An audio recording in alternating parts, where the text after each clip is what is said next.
What up, family? Ghetto News Supporter Mary Dash, Twin and Mary and the Lee. Today is Sinful Sunday in my city, Chicago, January the 16th, 2022, so they say. I say so they say because people say a lot of stuff. Action speaks louder than words. Remember that if you don't remember anything else. This video that I'm going to do is on being streetwise and having a streetwise mentality. Now, I've been pretty much in the streets ever since I got raped in the streets at a gas station not too far from 1335 East 75th Street. That'll be 75th and Kenwood in my city, Chicago.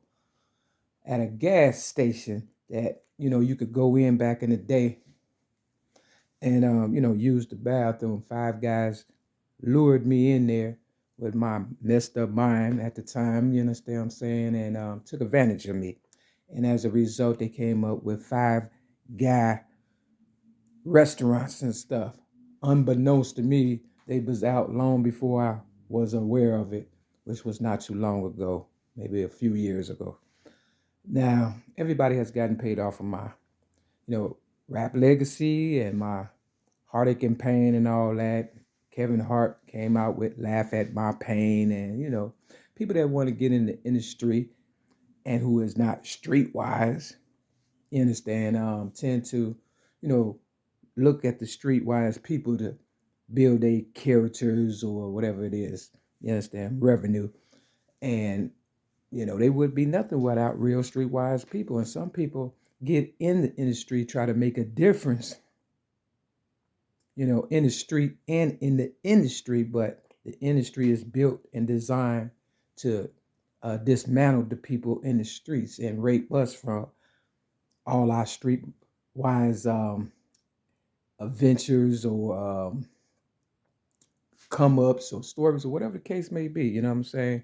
Now, basically, you got to remember, it all starts at the home or, foster care, like, my family was invaded or something, and I ended up in foster care. My mother couldn't take care of me, whatever the case may be.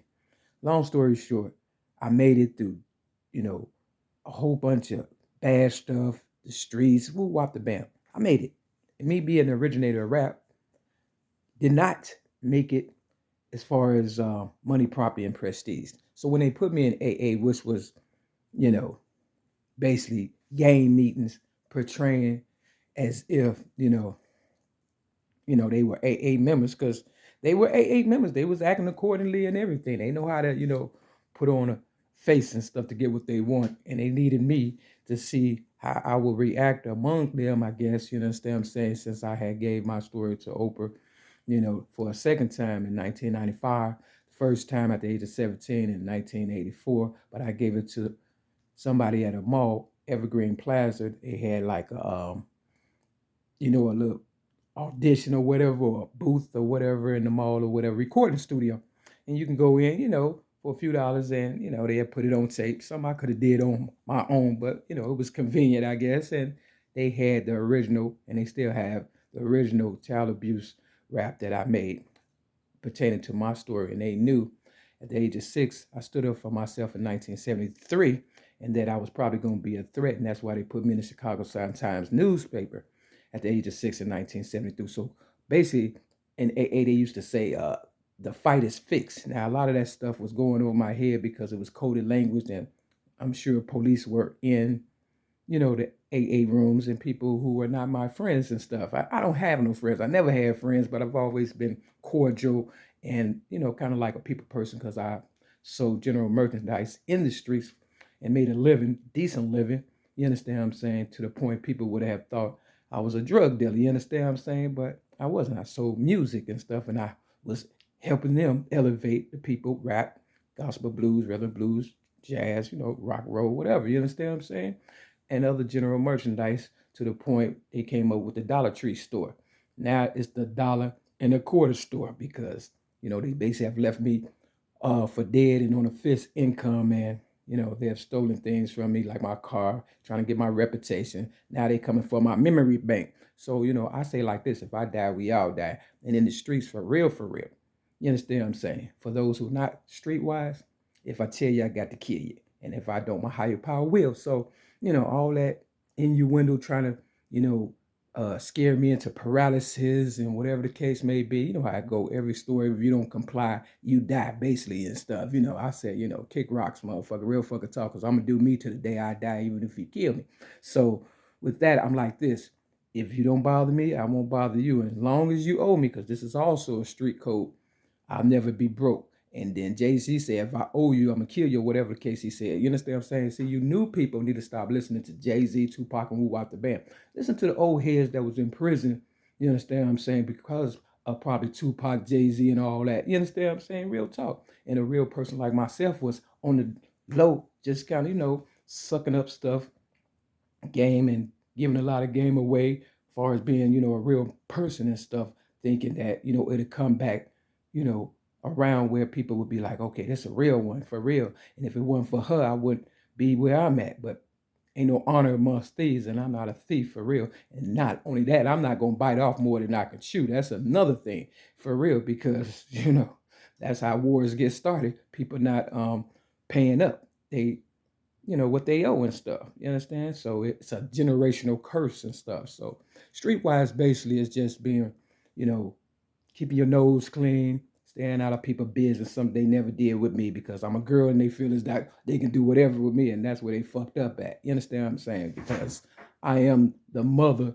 of civilization, whether they want to believe it or not, me being a lady. You understand what I'm saying? So you got men and women, and if you flip the W on women, you got more men. That's all. So a bunch of sissies getting together trying to take out real girls. And that's why Tupac say, you know, they'll hate the ladies that make the babies, because most men do not want to be responsible, and they don't want to give up that childhood mentality they had, you know, growing up probably without parents or whatever.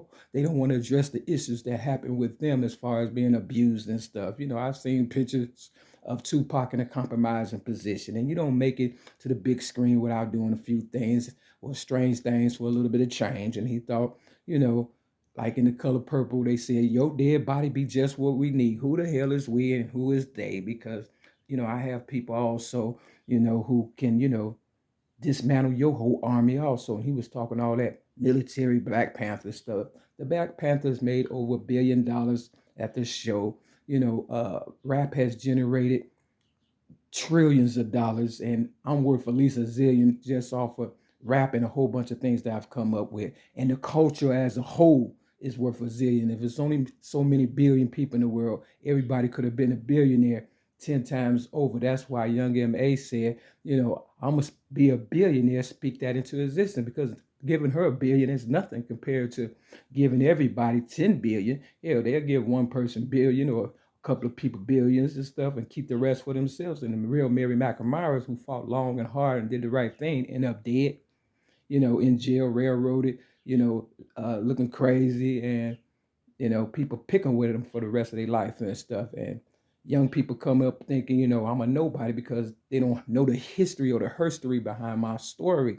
And that's why I tell my story every day as long as I can. And for those who think if I die, everything will go away, you just as dumb as the motherfucker who don't know my motherfucking true story and stuff. And that's why I stay on this internet and I say it out loud and be proud about who I am today, and that is a stand-up lady, regardless of what you think about me.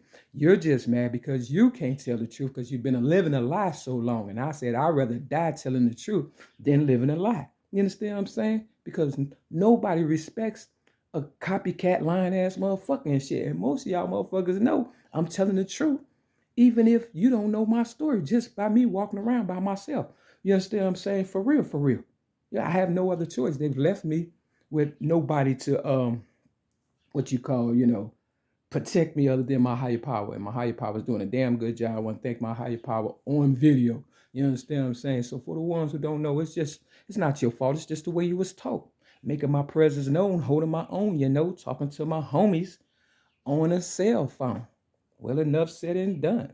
Back to the real reason why I've come. And like I said before, and yes, there's more. If you don't like the things I'm about to say, just walk away. and don't be fake. You understand what I'm saying? So they didn't want my real Mary McNamara's to hear my real genuine, you understand what I'm saying, raps or whatever and stuff. And that's why I had to give it to you all in my book, Rhymes, Poems, and Metaphors, plus one song. And that they told me on the Cook County Jail psych ward in 2016 when they tried to kill me by giving me, it could have been coronavirus or cancer or whatever. I know my hair has fallen out. And if I take the corona vaccine or whatever with this underlying cancer, I do believe, because most people can't stop smoking. You understand what I'm saying?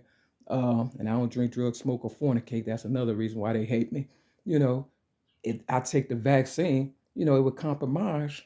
You know, they was trying to do everything in 2016, man. I swear. They had me sleeping on the floor on Mother's Day at the 1st District Police Station in my city, Chicago, because they was hating so much on Mother's Day. Me being at an AA meeting that they say I was trespassing at, which is supposed to be anonymous, but they got a big ass sign that say the mustard seed on it, advertising like it's a business when it's supposed to be a place where people go and get help and, you know, have a safe haven from people who acting like they streetwise and Bloods and Crips when they are not. They are studio gangsters, like Eazy said. And on the come up, if you listen to people coming up, that would be their true essence. You understand what I'm saying? But if you tell a lie long enough, you know, it would become what? The truth. And here lies me, the truth, you know, in your face. And Martin Luther King, whose real name is Michael, said, truth that crushed the earth will rise again, which means, you know, that's why things are coming down in my city buildings, because they're trying to, you know, cover up the truth. You understand what I'm saying? Or cut the truth off. And if you cut off the head, what? The body will fall. And since y'all under my umbrella, when I die, we all die. That's my story. I'm sticking with it. I got this here pool game. And I'm you understand what I'm saying? Shoot and see what happened. Now they say in AA, I was too cool and stuff. That's basically what this is all about. Me being too cool. That's because I'm a low-key person, not trying to get in trouble and stuff for real, but they want my end result to be, you know, in prison or crazy or dead and shit. And, you know, the one that take me out is the one gonna end the world. So if you ready to die, like Biggie said, hey, let me accommodate you, because I'm gonna stay in your face as long as, you know, I got breath in my body. So check out this here pool game or whatever and stuff, and I'm gonna give you a Bible scripture to go with this Streetwise mentality video, and that I feel people need to know.